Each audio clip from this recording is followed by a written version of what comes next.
Now, the most accurate weather team in Florida, ABC Action Weather. Good morning, everybody. Here's the latest on Tropical Storm Colin. Latest advisory from the Hurricane Center. Winds of 40 miles an hour, gusts to 50, moving north at 9 miles an hour. And you can see the orange areas. That's where the tropical storm warnings remain in effect. We think landfall is going to be well to our northwest, well offshore for that matter, sometime around 8 o'clock later on tonight.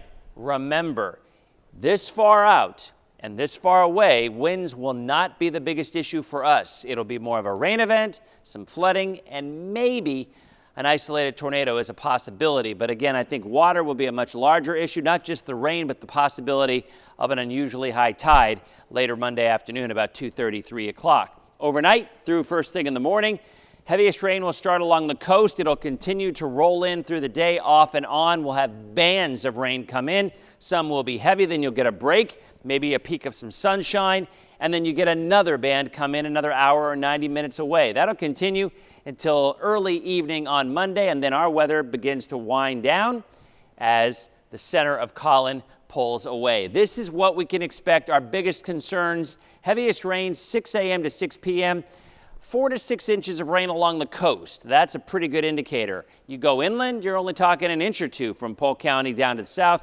maybe a few spots as high as 8 inches overall. Coastal flooding could be an issue at high tide because of an unusually high astronomical tide for Monday. There are some of those rainfall totals, the computers hinting at northern Pinellas, Pasco, some of the areas that could pick up the heaviest rain, which is a bad thing. We all know Pasco County really has some flooding issues, maybe even a few power outages. But as I said, the tide issue for a high tide later on Monday afternoon could be an issue for areas like Bayshore, the bayous of Tarpon Springs area, Shore Acres, anywhere that floods when the water typically comes up a bit. For the boaters, obviously not a good idea to be out in the water at all until later on Tuesday. And a look at Florida's most accurate 7-day forecast. After you get rid of the storms right through the period, we'll see rain chances bump down by Tuesday, and then the rest of the week, things get back to normal with highs back in the upper 80s.